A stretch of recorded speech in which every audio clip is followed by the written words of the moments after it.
bakki argamnu godina Harargee Bahaa aanaa Fadisi imala keenya guyyaa har'aatiin dhagaa gaachanaa jedhamuun kan beekamu teessuma jaarraa abbaa gadaa kan turte isin daawwachiisuuf karaa dheeraa imalaa jirra. Hedduu fagoodha. Kanaafuu hanga iddoo san geenyee waan bakka sanitti argamu isin daawwachiifnu nu faana turuu hin hafetinaa isiniin jenna. Turtii gaarii warri channel keenya haaraa taatan subscribe gochuun follow gochuun maatii keenya tahaa yaadaa fi gorsa qabdanis comment irratti nuuf barreessaa isiniin jenna. Turtii gaarii.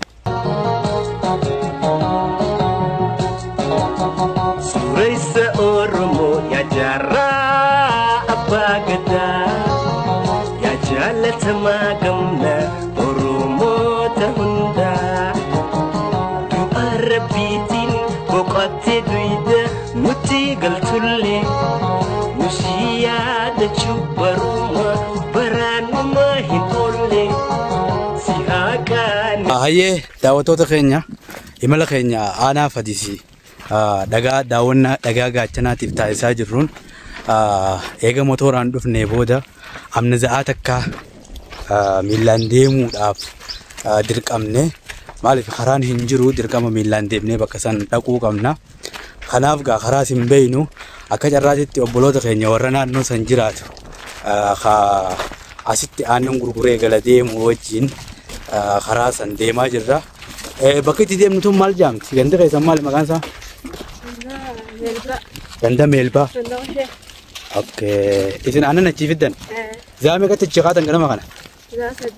Zaa sadi achi kaatan? Zaa meeqa dhuftan? Amma zaa shanii. Amma zaa meeqa achi geessan? Zaa saddeet. Zaa shanii hanga zaa saddeetii miillumaan yaatanii cireetan?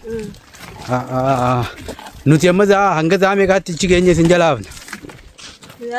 Torbayyoo laayita.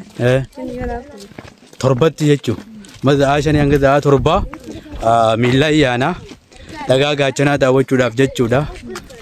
Akkasii haga xumuraatti nu faana tura. Wallahi dadhabbiin kun wanti qaadha.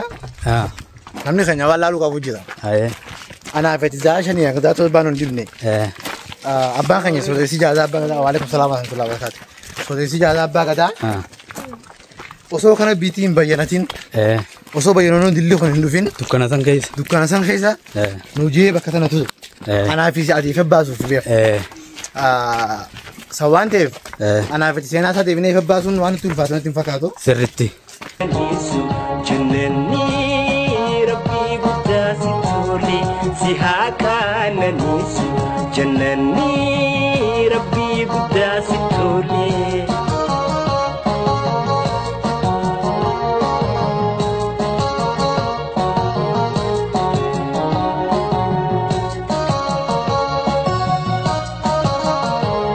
Hayyeegaa daawwattoota keenya aanaa Fadisitti argamna.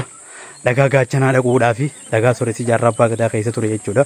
Akka seenaarraa dhageenyetti eega miilaan daqiiqaa 40 caalaa imallee booda amma kunoo fuuldura keenyatti mee zuum godheetiin isin garsiisa.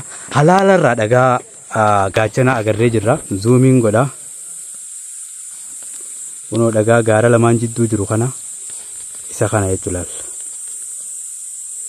Akkasii dhugaa dubbachuudhaaf imala keenya dhagaa gaachanaatti godhaa jirruun karaanis hedduu dheerate dadhabbiin guddoon isin dhagahamte garuu sooressi jaarraa abbaa gadaa guyyaa tokko guyyaa lama osoo hin ta'in yeroo dheertuudhaaf nu jechaaf karaa dheeraa kana deemee dadhabbii dila kana argee akka nuti ifa arraa kana agarruuf inni aarsaa san kafalee nuti immoo guyyaa tokko bakka inni waggaa meeqa keessa jiraate kana dadhabbii miti wannummaan fadhellee ta'u dheeyneetuma arkuun nuuf waan guddaadha waan ta'e jecha karaa simalaa jirra nu faana tura. Qabsoo qabaadha. Hayyee. Seenaa baasu. Dhaloota ganaati. Akkas jechuudha. Haye. An qabsoo qabaadha jechuun dhaloota duubaan dhufuutti fufaadha beeku yaadni isaa. Itti fufaadha. Seenaa biyya isaanii himaadha. Kunoo gaa dhaloonni inni oomishe nu faadha. Kan hin jiru Kana isin ka warri ulika. Akkasitti ka seenaa sabaasu. Isin jechuun qaba. Amma watar dhaqeetiin meeshaa inni fayyadamuu ture mana isaa keessaa baasee dhiyeenya kana. Akkasiin mul'isee ammas dhagaa gaachanaa bakka inni keessa jiraachuu ture jira jennaaniin. Barbaada dhufe. Dirree dhawaarraa. Dhugaa keetii deemu dhugaa keetii. Dirree ijoollonni warri seenaa baasu isin ulidha. Akkana laala. Akkana. Ani kun qabsoo qabaadha. Warri qabsoo baasu warri seenaa ganaa baasu.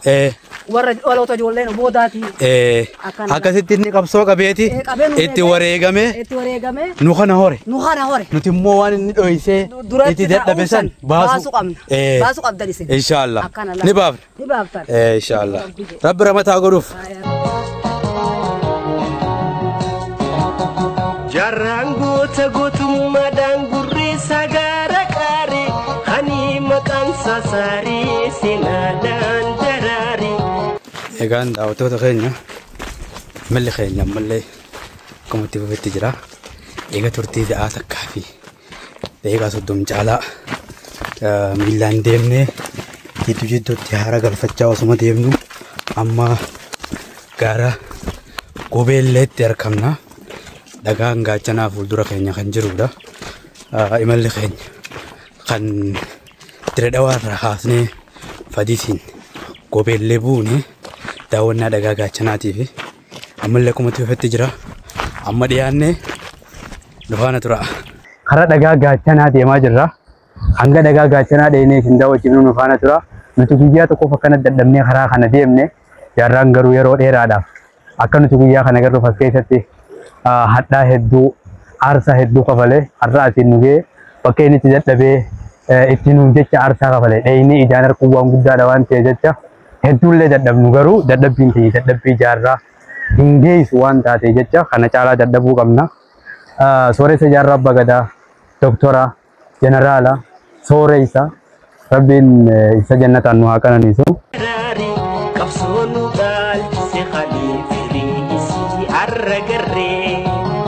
Qabsoo khaalee nu dhaalchise hiriisi arragarree jarraan goota gootummaadhaan gurri sagaara qaare hani maqaan. Amma gaa laga Gobeellee as ceeneeti amma aaree kophee teenya kaayannee karaa dhagaa gaachanaa deemna. Amma sokuu gad deebinu karuma kanaan baane jechuudha.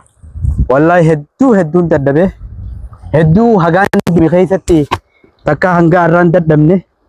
Garuu dadhabbiin tiyya dadhabbii sooressa jaarraa abbaa gadaa dadhabbii doktor jaarraa abbaa gadaa dadhabbii jeneraal jaarraa abbaa gadaa hin geessu waan ta'e jecha nu jecha inni aarsaa kana kafalee nuti immoo bakka inni itti aarsaa kafale ifa inni fide kanaan rabbii gaditti waan inni keessa deeme hunda deemee harkuudhaaf murteesseetiin akkasitti kun dhagaa gaachanaa dhufe wallaahi.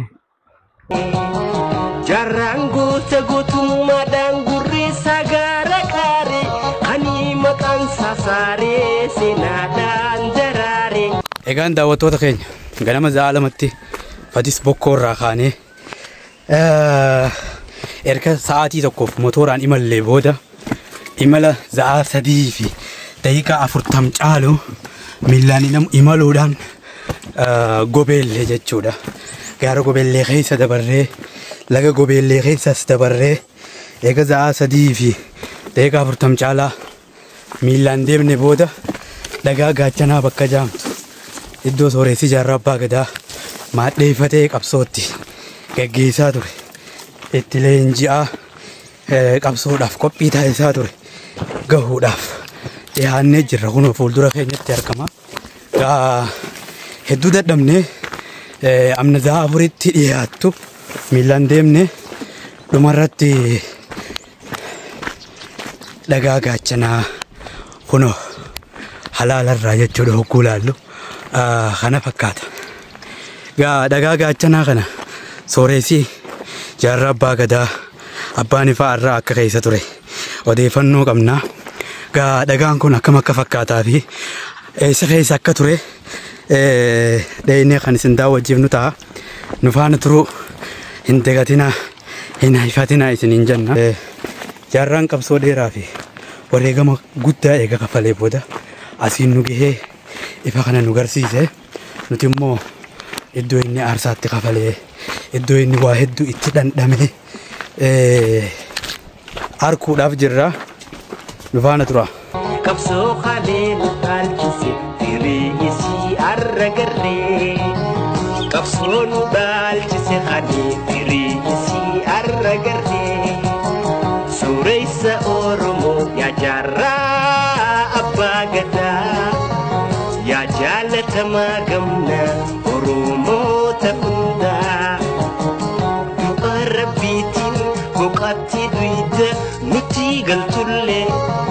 Nusiya da chubaruma baranuma hitolle sihaka nanisu jannani rabbi gudasitoli bakkitti argamnu gaara gobeellee keessa ganama za'a afuritti bokkoo kaanee yaata ko motoraan deemnee za'a sadii caalaa jechuudha miilaan deemnee bakka tana geenye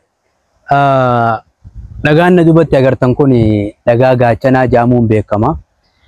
Dhagaan kun maadhee sooressa jaarraa abbaa gadaa gaafa qabsoo keessa ture bakki inni qubatee qabsoo gaggeessuudhaaf haalatti mijeeffatee keessa jiraachaa yeroo dheeruudhaaf keessa jiraachaa ture gaara kana keessa immoo bakka addaa dhagaa gaachanaa jaamuun beekamtu kana dhugaa dubbachuudhaaf imala dheeraa imallee dhufne asiroo dhufne naannoo kanatti nama manguddoo yookaan nama iddoo kana geessee bakki tun maal akka taate bal'inaan nu ibsulleen arkanne ol bahuudhaaf ammoo asiin karaa hin beeknu namni karaa nu garsiisus hin jiru garuu akkuma taane eega karaa dheeraa deemnee as dhufne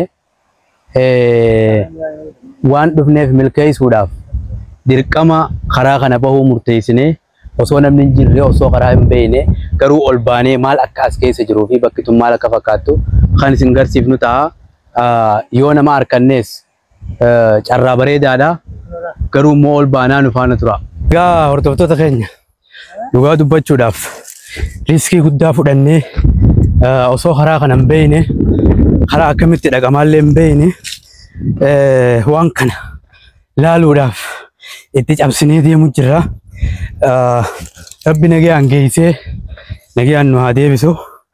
Egaa warri viidiyoo kana ilaaltan jalqabarraa gaadhuma ifaajii nuti godhaa jirru harkaatuma jirtan jennee amannaa ammallee hin dhiyaanne karaa wallaala gaa'ee nama nu geessullee dhabnu ifumaaf gaara kana baanee teessuma jaarraa abbaa gadaa bakka inni ture san ni agarra nu faana tura. Sihaqa nanisu jannani rabbi gudasitoli.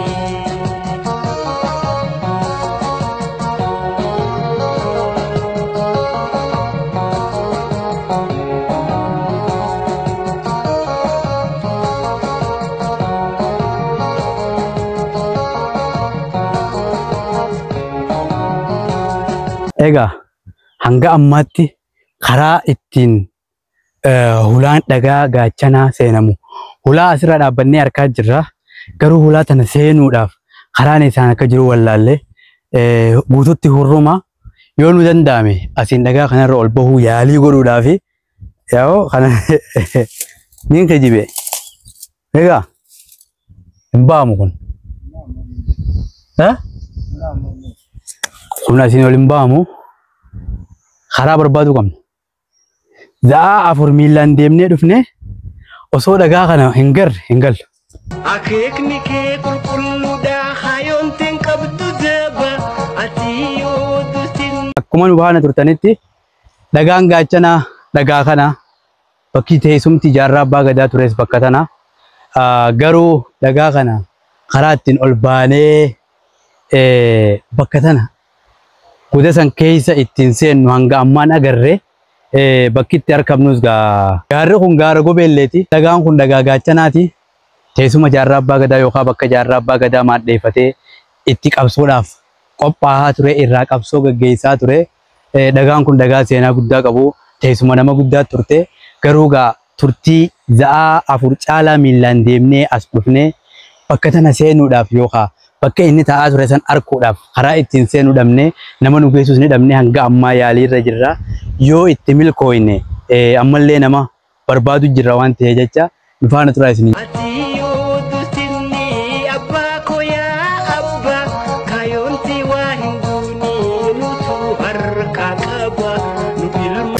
Hayyeegaa daawwattoota keenya yaalii guddaa taasifnee karaa dheeraa deemnee eega dhagaa gaachanaa dhufnee booda dhagaa gaachanaa ol baanee hulaasaa arkuudhaaf hedduu takka nutti ulfaate dhagaa irratti illee haga nu danda'ame ol baanee garuu dadhabne karaas ni dhabne qacarraa tahee namoonni guddoo kan naannoo kana jiru karaallee nu geessuu danda'u isin arkanne yaaliin keenya egaa haga ammaatti kanuma ture yaallee dadhabne dhugaa rabbii dubbachuudhaaf yeroo dheeratuus iddoo san turre ganama erga za'aa lamatti manaa baane amma guyyaa za'aa 8 gaara gobeellee keessa jirra hedduu ifaanee garuu haa xiqqaattu bakka jaarraan ture bakki san akkam akka fakkaattu ijaan dheeyinee arkuunu nuuf waan guddaadha tariigaa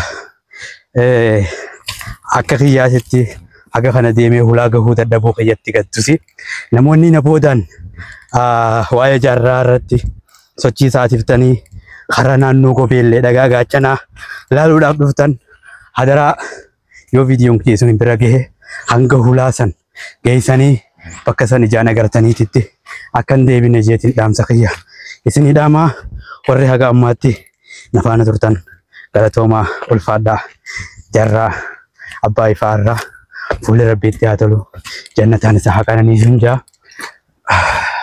Mankeeti arraa kaayoo galmaan gayuu qaba nu ilmaan keetitu arraa kaayoo.